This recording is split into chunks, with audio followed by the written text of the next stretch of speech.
Você sabe o que nós humanos do século XXI valorizamos, desejamos e veneramos acima de tudo? A coisa que buscamos, minuto a minuto, sem parar, 365 dias por ano? Um idealista diria que a resposta é amor ou talvez felicidade. Um cínico poderia dizer dinheiro ou poder. Eu penso o seguinte: depois de ver os meus colegas bípedes tropeçarem nessa rocha giratória por tantos anos, eu diria que o impulso humano mais profundo, o nosso maior desejo e necessidade é a comunicação. E agora, neste momento, a comunicação está mudando. Antigamente, o jeito como a nossa cultura falava sobre si, todas as coisas que líamos, assistíamos e ouvíamos eram controladas pelos figurões que dirigiam os jornais e as redes de TV, os chefões dos estúdios e os monstros da música. E essa gente decidia não só quais informações você receberia, mas quando e como as conseguiria e o quanto pagaria por elas também. Eu sou o John Heilemann e estou aqui para contar a você sobre um levante na comunicação que vem acontecendo ao nosso redor. Uma revolta incendiária dos mais fracos que fez tremer os gigantes da mídia em seus ternos de alfaiataria. Uma revolta alimentada pelo que mais? Pela internet. Para contar essa história, explorei a vastidão infinita da internet. De seus quadrantes mais movimentados até os seus esconderijos mais infecundos. Penetrei nos bastidores do Vale do Silício, mergulhando nos assuntos e reuniões dos líderes de uma nova geração de empresas como o YouTube e o MySpace e o Facebook. Empresas que começaram a transformar a rede em um meio de mão dupla, interativo e democrático. Controlado por ninguém, mas moldado por todos. Em outras palavras, o nosso meio. Eu também mergulhei na história da rede para contar a você a história de como as sementes dessa transformação notável foram lançadas. Hoje todos nós sabemos como a rede mudou o mundo, mas esta é a história de como a rede está transformando a rede. A internet.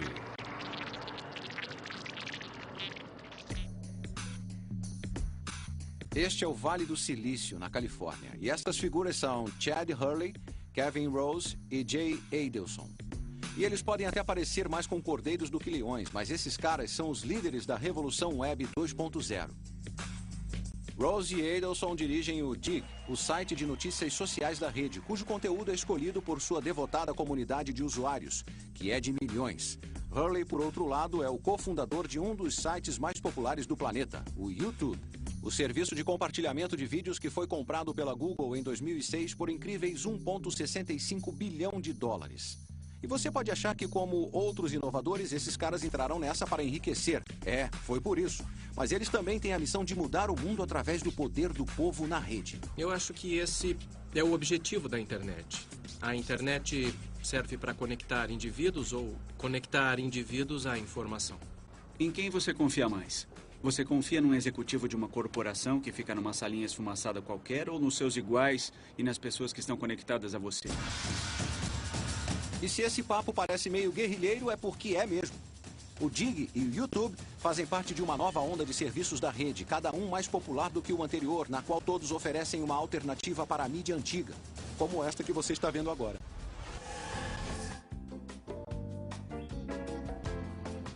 Até bem recentemente, a velha ordem da televisão operava com base em uma série de costumes antigos e antiquados.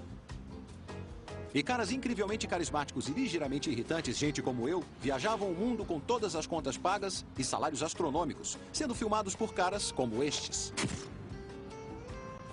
Para a pessoa comum, a indústria da TV era impenetrável. Era um clubinho que controlava o que iria ao ar. O tubo deles, em outras palavras. Mas não mais. Hoje, a indústria da TV está sendo escancarada, tornando-se acessível para todos. E tudo por causa do YouTube e de uma transformação que se resume em seu slogan: transmita a si mesmo. Antes eram só as empresas de mídia tradicionais que controlavam os portais de distribuição. E eles também controlavam o que era produzido. Mas nós achamos que todos têm a oportunidade ou deveriam ter a chance de ser ouvidos. Não surpreende que alguns titãs da televisão considerem o YouTube tão ameaçador, especialmente depois de seu casamento com o Google. Mas o que Chad Hurley e a sua gangue fizeram foi dar a todos um poder que estava restrito apenas aos mestres da grande mídia. Eles deram a todos e cada um de nós a nossa própria torre de transmissão, da qual podemos transmitir os nossos vídeos caseiros, quer sejam brilhantes ou débeis mentais, a uma plateia em potencial de milhões. No Dig está acontecendo um experimento semelhante, mas, neste caso, o assunto não é o frívolo entretenimento televisivo, mas o mais sério dos assuntos: notícias. Como um jornal, o Dig é uma cornucópia dos acontecimentos mais recentes no mundo. Mas aquilo que vai parar na primeira página do Dig não é decidido por nenhum Mauricinho metido à âncora de jornal, é decidido por você, o usuário. E quanto mais pessoas Dig, que equivale a dizer votam, por uma determinada história, mais destaque ela terá no site. Bom, era sempre um punhado de editores que determinava o que ia para a primeira página de um jornal ou de qualquer mídia impressa. Agora são os nossos quase 1 milhão de editores registrados, constantemente à procura de grandes notícias, informações, histórias, vídeos e tudo mais para expor à comunidade. O que o Dig está fazendo é mostrar que um blog pode estar no mesmo nível que o New York Times e que cabe ao público decidir o que é importante. O pessoal, tanto do YouTube como do Dig, acreditam em uma teoria chamada sabedoria das multidões. Eles também estão cientes do fato de que nada nos agrada mais do que o som da nossa própria voz e a nossa própria imagem projetada numa tela.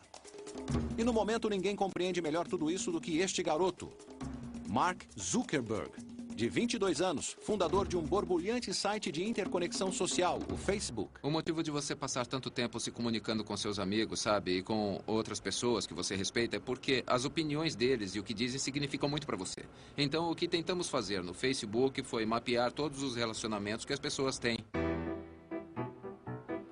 Há cerca de um ano, cruzei o país num voo com Arthur Sulzberger, o editor-chefe do New York Times, e com Mark Zuckerberg. Zuckerberg chegou 20 minutos atrasado para o jato do New York Times, imagine, vestindo um short de ginástica e de chinelos. Ouvir a ele e Sulzberger falar sobre um futuro da mídia foi como ouvir um marciano conversando com um bastão de beisebol. Terminado o voo, Sulzberger me perguntou o que eu achava de Zuckerberg. Eu disse que o achava esperto, mas jovem. Sulzberger respondeu: é esperto, mas muito jovem e muito sortudo. E disse que ele era só a novidade do mês. Um ano depois, o preço das ações e os lucros do New York Times estavam em queda livre e a empresa reconhecia que a sua estratégia na rede era uma confusão só. Enquanto isso, o Facebook estava cada vez mais popular, a caminho de se tornar uma empresa multibilionária de capital aberto e possivelmente até mesmo o próximo Google. Bom, sempre foi muito surpreendente, né? Quer dizer, só pelo fato de que continua a crescer a mais de 3% toda semana. Isso quer dizer, quando você chega a um índice de crescimento de mais de 200 mil usuários por dia, você pergunta, isso vai durar ou vai continuar a crescer? Pois cresce e consistentemente. O Facebook é um fenômeno genuíno, assim como seu rival na interconexão social, o MySpace, e assim como o YouTube. Um dia você nunca ouviu falar neles, e no dia seguinte estão por todo lado, em casa, no escritório, no laptop dos nossos filhos, e admitamos, no nosso também. Mas a verdade é que o Facebook, o YouTube, o MySpace e o Dig não surgiram do nada. Eles são descendentes diretos de outra safra de revolucionários da mídia que, em termos de alta tecnologia, entraram em cena há uma eternidade. E com isso eu quero dizer, você sabe, há pouco mais de uma década. Esses caras, antes de tudo, eram fãs incondicionais de música, que por acaso eram também techno-geeks animais. E isso fez toda a diferença. O ataque que eles lançariam sobre o status quo na indústria musical seria a base sobre a qual o YouTube e o Facebook seriam construídos. E eles lutariam essa batalha sem nada além de coragem e um fluxo de códigos de computador. Quando a rede adentrou as nossas vidas em meados da década de 1990, apesar de toda a retórica insurrecionista que inspirava, ela era apenas mais uma fonte de informações para nós. Nada muito diferente da televisão, do rádio e dos jornais, exceto por usar a forma digital através de uma tela de computador. Mas hoje a rede rapidamente se tornou uma via de mão dupla para dar e receber. Assistimos e postamos videoclipes no YouTube. Blogamos, mandamos fotos e partilhamos detalhes íntimos da nossa vida obsessivamente em sites de interconexão social como o Facebook e o MySpace. Nos últimos 100 anos, a mídia de massa vinha funcionando através de umas poucas empresas grandes, que basicamente coletavam o que eles consideravam as informações mais interessantes que impunham ao seu público. Agora, um número grande de indivíduos pode compartilhar informações do mesmo modo como só essas empresas grandes faziam antes. Garotos como Mark Zuckerberg, do Facebook, estão enfrentando os gigantes da indústria da mídia tradicional. Mas as sementes dessa rebelião foram plantadas há pouco mais de 10 anos. Mas hoje todos estamos um pouco apáticos em relação à rede. Não damos valor às grandes mudanças que ela causou na nossa vida diária, especialmente quando o assunto é como consumimos a mídia. Mas pare por um segundo e volte a, digamos, meados dos anos 90 e relembre como costumava ser. Lembre do processo incrivelmente chato para conseguir uma música nova ou até mesmo ouvir essa música nova. E do jeito que eu me lembro era mais ou menos assim. Primeiro você ouvia uma música de que gostava no rádio, talvez.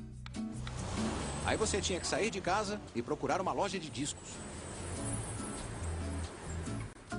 Você fuçava um pouco, encontrava a música que estava procurando e então percorria todo o caminho de volta para casa. Por fim, você voltava para a sua sala confortável com o seu novo e caro CD, comprado só por causa daquele single que você tinha gostado. Colocava no seu CD player, botava os pés para cima e começava a escutar.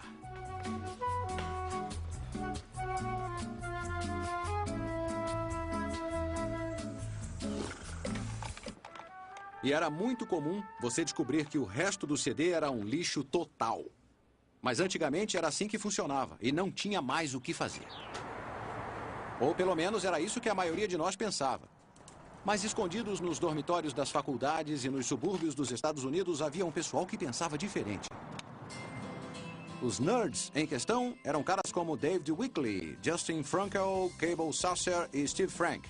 Amantes de música que começaram a brincar com uma tecnologia obscura que uniu músicas aos PCs e à rede. Acho que a maioria das pessoas não estava pronta para a ideia de que música de verdade podia sair de seu computador e que elas podiam conhecer novas músicas através do seu computador e da internet. E a maioria dos computadores nem sequer vinha com alto-falantes.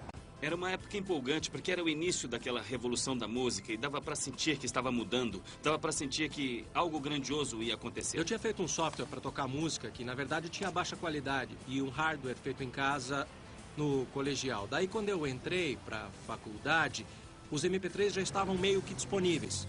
Daí eu comecei a brincar com isso e a qualidade até que era bem boa. Antigamente, os arquivos de música eram enormes e pesados, mas o MP3 forneceu um meio de comprimir dados em um pacote digital muito menor e, portanto, mais fácil de enviar e receber pela rede. Animados com as possibilidades oferecidas por isso, Frank, Sasser e Frankel, de 18 anos, criaram tocadores de mídia baixável, o Audion e o Winamp. Aplicativos que permitiam aos usuários armazenar e tocar músicas na forma de MP3 em seu computador. Mas isso foi só o começo. Amantes de música e entusiastas da internet como David Wickley estavam empolgados com a ideia de distribuir e acessar músicas em MP3 online. Ainda calouro de ciência da comunicação em Stanford, Wickley lançou um site com informações sobre MP3, cheinho de músicas baixáveis. Umas 2 semanas depois que eu comecei, eu recebi um telefonema da segurança de rede de Stanford e eles me perguntaram: "Ei, o que está acontecendo? Mantemos uma lista de 10 a 20 servidores no campus que usam banda larga. E normalmente os computadores dos dormitórios não entram nessa lista, mas seu computador está no topo da lista e está usando cerca de 85% de toda a largura de banda da rede de Stanford. Ficamos curiosos. O que está acontecendo?" O que estava acontecendo eram as primeiras etapas de uma insurgência na internet que logo pegaria a antiga ordem do ramo musical totalmente de surpresa. Porque, em Los Angeles, executivos como Jay Sammet, da gravadora EMI, haviam garantido seu conforto fazendo as coisas da mesma maneira tecnofóbica que sempre haviam feito. MP3, áudio na rede, ripar, mixar, queimar. A reação deles foi: sem chance. A indústria fonográfica como indústria, todas as gravadoras trabalhando juntas, bancaram um projeto chamado Madison, que era um teste com a IBM para pôr gravadores de CD nas casas das pessoas. Esse foi um teste feito em San Diego para ver se os consumidores comprariam, baixariam e gravariam música. E a conclusão desse teste caríssimo feito pela IBM e por essas grandes gravadoras foi que os consumidores nunca iriam querer fazer isso. Que revelação brilhante essa!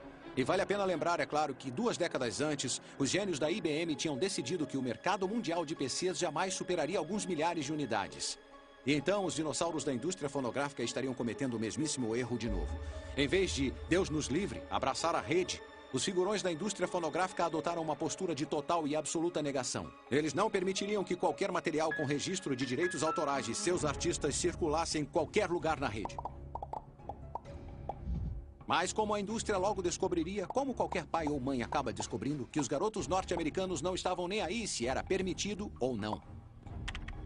A ideia de que a música podia ser distribuída na rede, libertada do jugo da indústria fonográfica, estava para se popularizar de maneira absoluta, em meio a um frenesi de downloadings que acabaria por criar a base para serviços como o YouTube. E tudo isso graças a um garoto tímido de 18 anos de Boston, com uma ideia nova para um software, mas muito destruidora. A ideia dele se chamava Napster e o seu nome era Sean Fanning.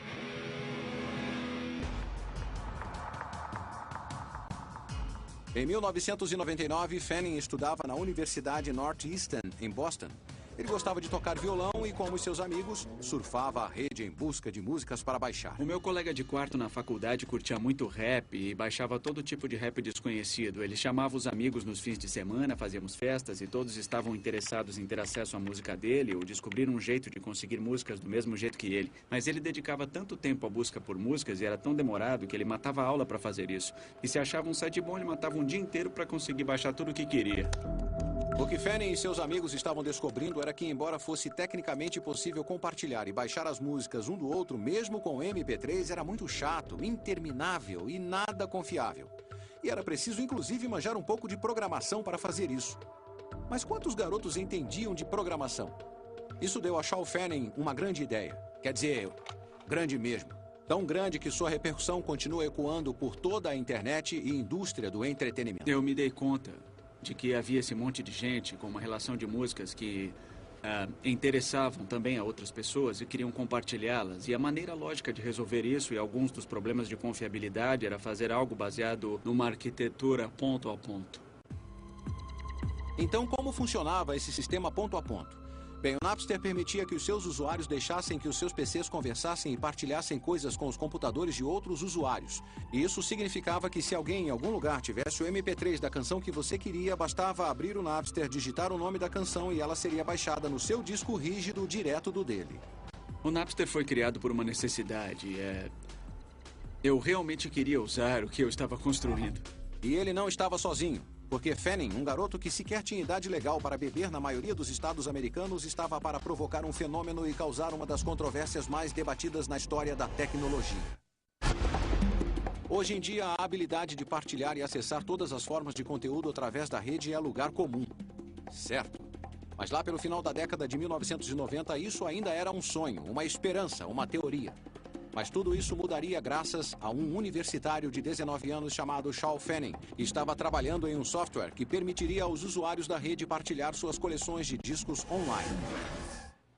Em junho de 1999, Fanning concluiu o código para o Napster. Era o primeiro programa que ele havia escrito.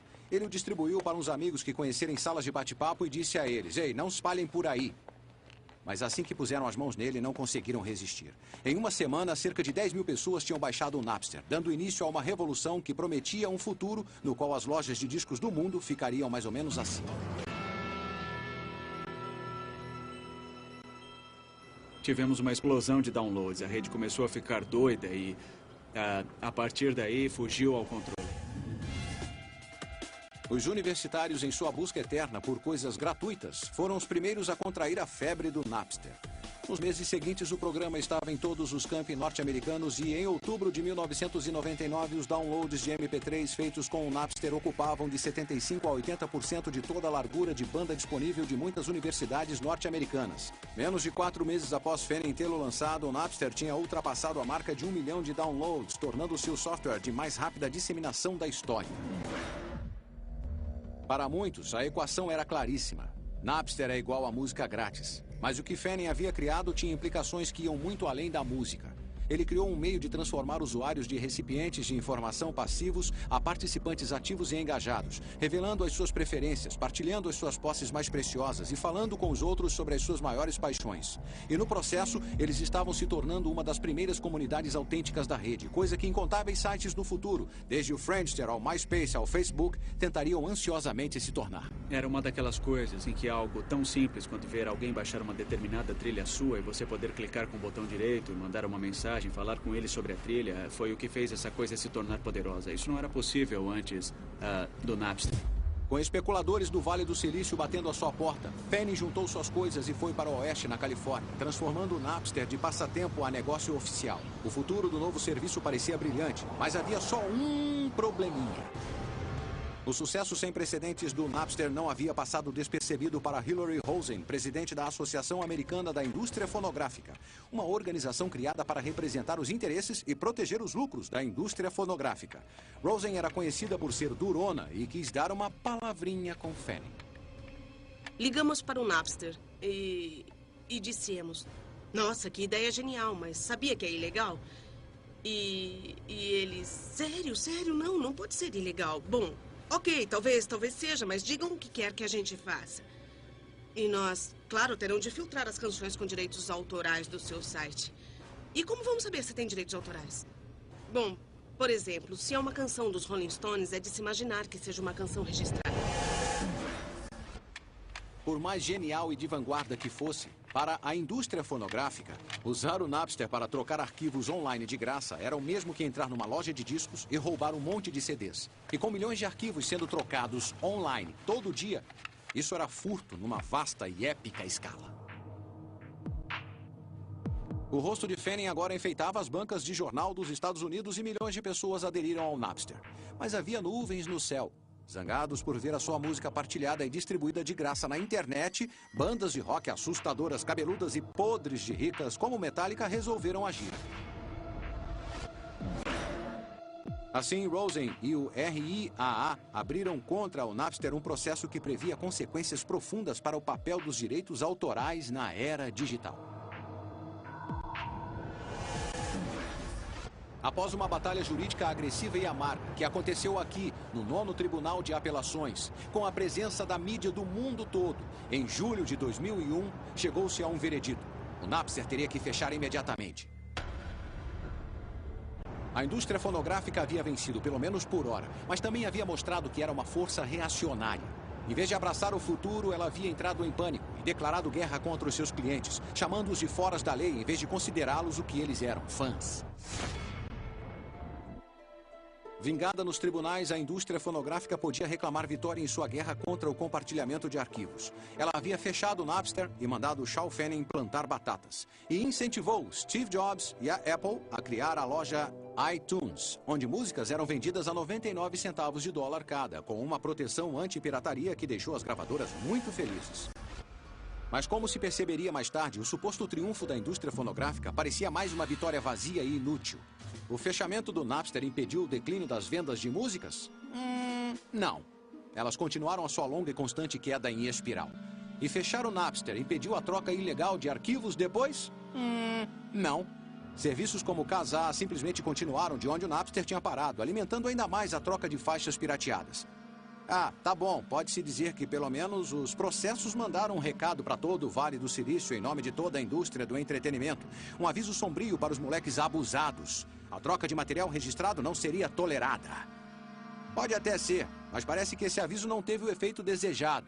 De fato, poucos anos depois, surge uma outra inovação no Vale do Silício, com um jeitão bem parecido com o Napster, exceto por lidar com vídeo em vez de música, e que viria a se tornar muito, muito maior que o Napster jamais tinha sido. Perto da virada do milênio, o Napster revolucionou a distribuição de mídia, inflamou as paixões de milhões de fãs de música, começou a fazer os usuários participarem ativamente na rede, aterrorizou a indústria fonográfica e então foi simplesmente destruído por isso. Embora os tribunais tenham considerado que o Napster infringiu a lei, ele também abriu um novo caminho. Caminho esse que em uma nova leva de inovadores do século XXI logo reclamaria. E o mais conhecido entre esses inovadores, é claro, é o YouTube, que nos últimos 2 anos se tornou uma sensação mundial, em grande parte por permitir o acesso a incontáveis clipes de séries de sucesso da TV, séries produzidas e de propriedade de empresas de mídias gigantes como a Viacom. E como essas empresas reagiram ao empréstimo de seu conteúdo? Bem, recentemente entrevistei Philip Dauman, presidente da Viacom, e o que ele disse sobre o YouTube lembrava muito a controvérsia do Napster. É uma empresa de altíssima qualidade. Tem muitas pessoas muito espertas que podem fazer coisas bem rápido quando querem. E eu acho que até esse momento elas não quiseram, mas talvez queiram no futuro e queiram se unir ao consenso do qual eles precisam fazer parte. E a evidente infelicidade de Dauman expressou-se de forma jurídica. A Viacom abriu um processo de $1 bilhão contra o YouTube, acusando o site de descaso descarado pelas leis de propriedade intelectual devido ao material registrado que aparece no site. E você pode ficar tentado a perguntar, essa gente não aprendeu nada? E eu a responder, acho que não. Embora o YouTube remova qualquer material registrado assim que o dono solicita, e embora o YouTube esteja tentando criar um sistema mais fácil, parece que os medos de Dauman não diminuíram. Mas fazer o YouTube ceder não será tão fácil quanto fechar o Napster, porque, diferentemente do Napster, o YouTube não é mais uma entidade sem verba. O seu benfeitor tem uma conta bancária enorme. É o gigante das buscas, o Google, que comprou o YouTube no final de 2006. Acho que definitivamente teria sido difícil, para dizer o mínimo, sem usar os recursos do Google, lidar com o nível de, interesse em nossa empresa por parte dos grandes da mídia.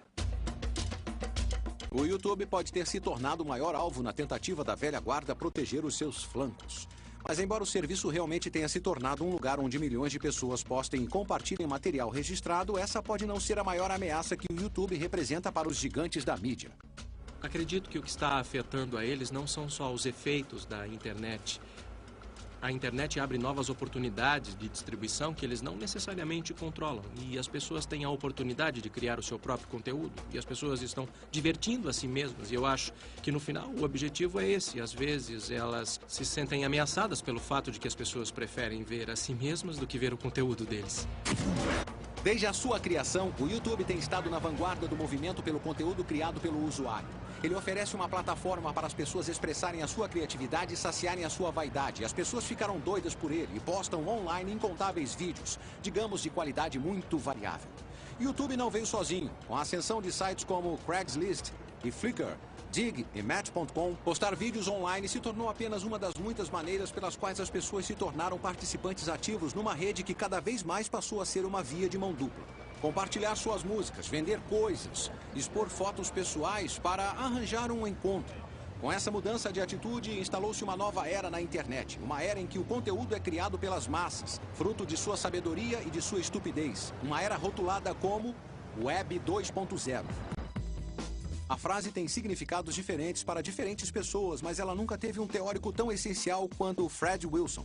Wilson é um especulador de Nova York, um homem muito rico e banca serviços de vanguarda da Web 2.0 como o Delicious e o Twitter. Ele também é um blogueiro altamente respeitado, com uma audiência imensa de pessoas ansiosas para ler os seus devaneios e saber não só sobre dinheiro e investimentos, mas sobre o significado de tudo. Acontece que as pessoas abrem seus navegadores e acessam a rede. Agora podem realmente contribuir com ela.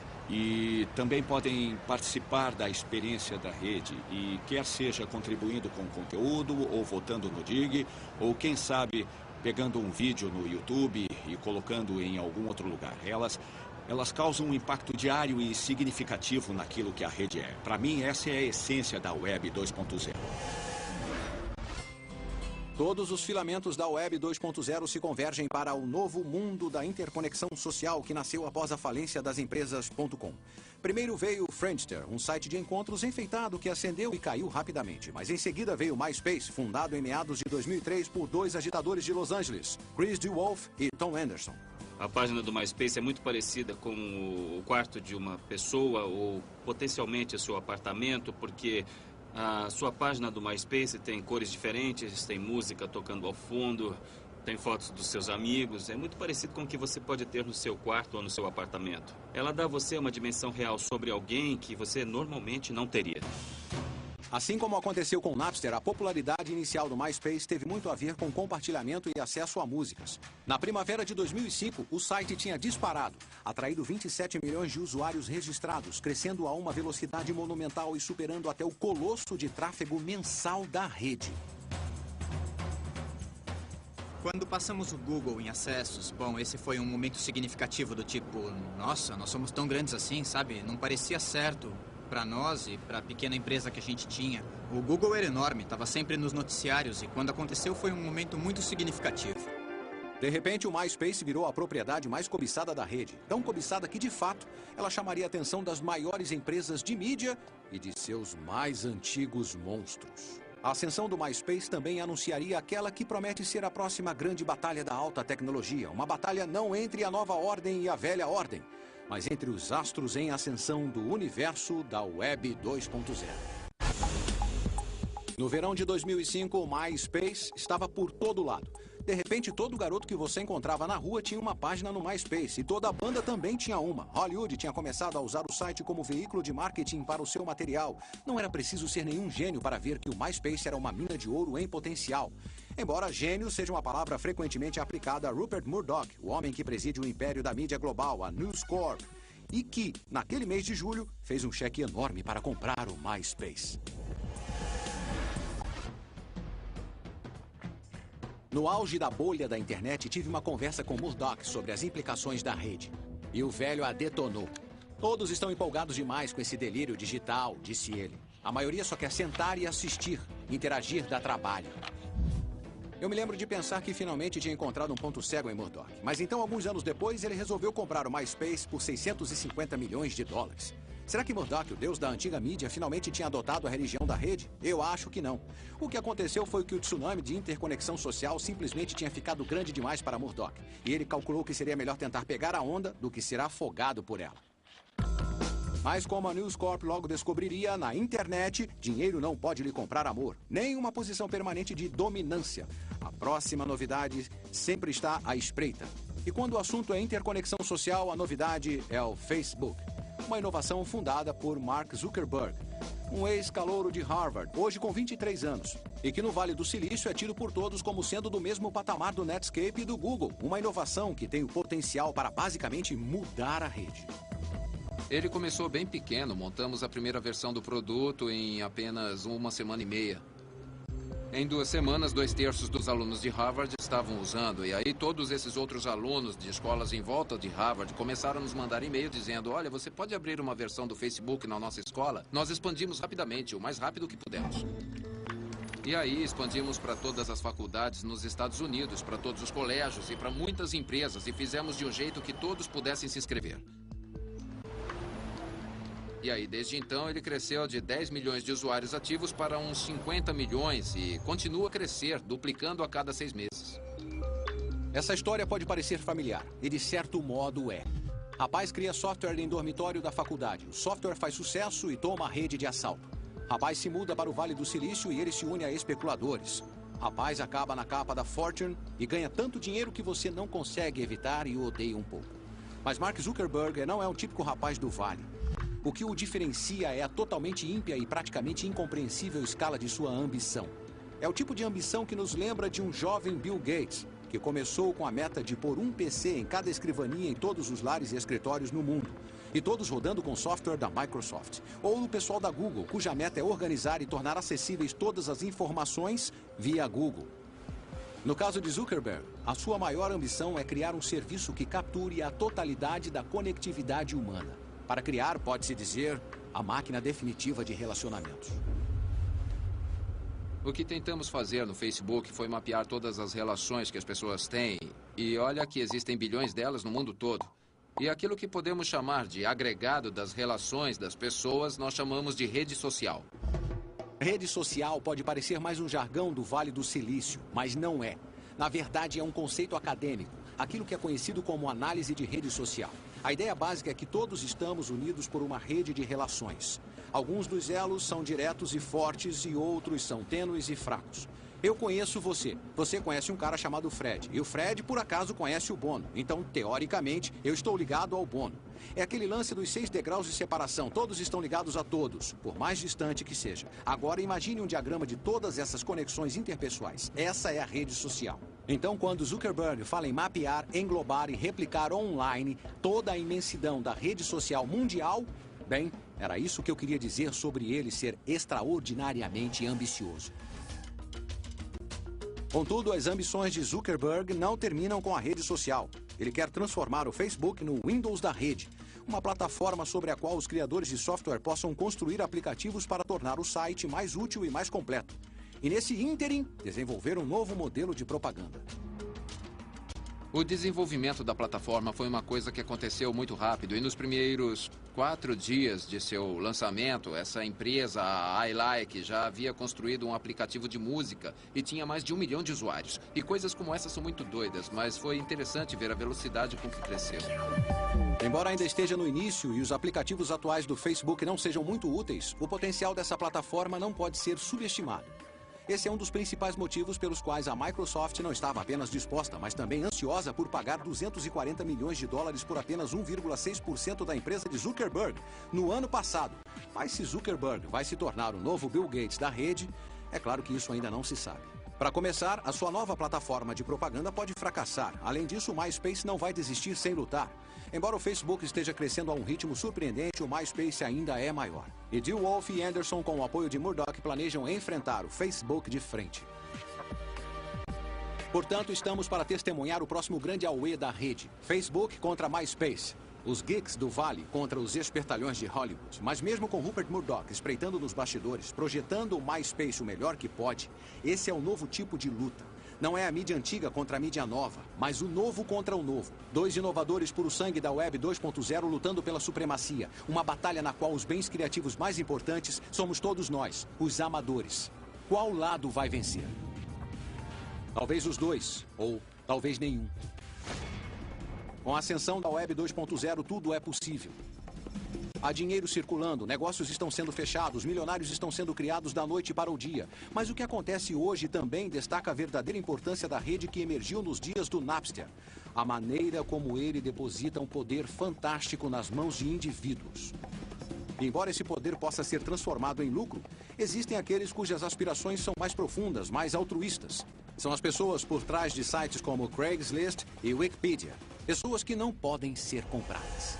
À medida que a mídia tradicional tem observado a emergência da rede de 2 vias, os seus habitantes começaram a imaginar e até temer pelo futuro de suas indústrias e até deles próprios. E entre os mais temerosos estão os meus amigos que trabalham em lugares como este, no do jornalismo profissional, pois nada resume mais as tendências democratizantes da Web 2.0 do que aquela nova forma de expressão que conhecemos como blog. No mundo todo, pessoas comuns estão postando os seus pensamentos, a sua retórica, os seus conhecimentos e, às vezes, até os seus noticiários na rede. Todos têm alguma coisa a dizer e, de repente, qualquer um pode ser um cidadão jornalista. Mas os meus amigos repórteres não são os únicos sacudidos por essa ascensão da rede de 2 vias. Os chefes deles estão ficando histéricos também. Agora, antigamente, até bem recentemente, os editores de jornais podiam relaxar em seus escritórios, tranquilos na sabedoria de que não importava se a economia estava em alta ou em baixa. Eles sempre tinham uma fonte de renda confiável, os anúncios classificados. Mas hoje, esses mesmos editores de jornais não estão nada relaxados. Ao contrário, tremem de medo toda vez que uma palavra é dita. Não, não é internet e não é rede, mas sim Craig. É Craig da Craigslist. Um dos sites mais populares do mundo, que funciona como uma espécie de quadro de avisos online em 450 cidades no mundo todo, completa, com todas as coisas que você tem na seção de classificados de qualquer jornal. Empregos, coisas para vender, coisas procuradas, lugares para alugar, lugares para comprar, oportunidades, serviços e, é claro, anúncios pessoais, muitos deles picantes. E o fato de seus classificados serem gratuitos é o motivo dos editores de jornais estarem nervosos. Considerando a escala e o alcance global da Craigslist, é evidente que a empresa por trás dela deve ocupar uma sede enorme e chamativa no coração do Vale do Silício. E é claro que o homem por trás de tudo isso deve ser um bilionário voraz, feroz, formidável e imponente. Ou talvez não. Aí está ele, Craig Newmark, para ser exato. Um ex-programador fofo e de meia-idade que gerencia esse site livre para usar e livre para postar em seu minúsculo escritório em São Francisco, que já foi seu apartamento. Como Jim Wales, fundador da Wikipedia, a enciclopédia gratuita criada por usuários, Newmark é uma prova viva de que a rede não era só para ganhar dinheiro. É para dar liberdade à comunicação.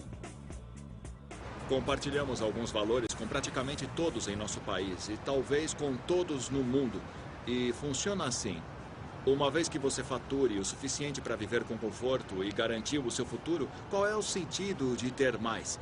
Esses são os valores que nos passam na escola dominical, que aprendemos na nossa criação. E vamos seguindo desse jeito. Estamos numa era em que as pessoas estão começando a perceber que comunidades que supervisionam a si mesmas, podem produzir trabalhos de altíssima qualidade, quer sejam software de fonte aberta ou algo como a Wikipedia, a abertura, a transparência, contanto que você tenha normas sociais estabelecidas que incentivem o bom trabalho e desencorajem as coisas ruins, o produto resultante disso é muito bom. Na verdade, a qualidade da informação na Wikipedia não é uma maravilha. Devido à sua natureza aberta e ao fato de que oferece anonimato a qualquer um que queira adicionar, subtrair ou editar as informações em suas entradas, a Wikipedia é vulnerável ao abuso. Pró-democráticos inseriram as palavras idiota e racista, a biografia de Rush Limbaugh. E pró-republicanos mudaram a entrada da guerra do Iraque e a chamaram de liberação em vez de ocupação. Então, talvez a melhor maneira de pensar na Wikipedia é que ela contém 100 vezes mais informação do que uma enciclopédia à moda antiga. Mas tem apenas cerca de 90% de precisão. No geral, não é uma troca muito ruim. Então, contanto que você reconheça que, embora a Wikipedia possa ser um recurso inestimável, ela não deve ser considerada definitiva, nem considerada infalível. A Wikipedia e a Craigslist demonstram, e o espaço cibernético deixa evidente, a rede nos pertence. Ela nos deu um megafone através do qual podemos gritar o nosso ponto de vista, por mais que seja ou não maluco, trivial ou profundo, para exibir a nossa criatividade para os amigos, família e para totais estranhos, para acessar a mídia do jeito que queremos e dizer o que quisermos. O que estamos vendo agora é o fluxo de poder de um grupo relativamente pequeno de pessoas, de qualquer um que queira o seu pedacinho de poder através da rede. Nós passamos por aquela bolha.com quando começou a parecer que a internet só teria anúncios em pop-up e venda de comida de cachorros e coisas assim. Então isso remonta a uma era anterior. Agora, qualquer um pode chamar sua atenção. E isso importa. Há problemas com ela. Mas essa é uma grande onda de democracia. Isso quer dizer que a rede finalmente está se tornando aquilo que os seus criadores sempre quiseram. Uma coisa que as grandes empresas nunca poderão controlar. O meio de expressão do povo. Você não acredita em mim? Pergunte ao cara que a inventou. Originalmente, a ideia da rede é que ela seria uma via de mão dupla com a qual eu poderia contribuir. E na última década, a rede não fez isso, mas estamos retomando a ideia de uma rede de mão dupla. Então, o fato de ser um espaço onde as pessoas podem escrever um blog e contribuir para uma wiki é muito empolgante para mim, porque trazem a pessoa comum de volta como autor. Versão brasileira, DPN Santos. E quanto ao futuro? Para onde a rede vai? Bem, se eu pudesse responder a isso com exatidão, seria um bilionário. E com certeza, sob nenhuma circunstância, partilharia essa informação com você. Mas o que eu sei é a direção geral das mudanças que estão por vir na rede. Maior, mais veloz, mais social, mais penetrante, mais consumidora, mais envolvente. E quer gostemos ou não, a rede tomou vida própria. Ela é autocatalítica. Os dominós iniciaram a sua reação em cadeia, mas ainda restam muitos a cair.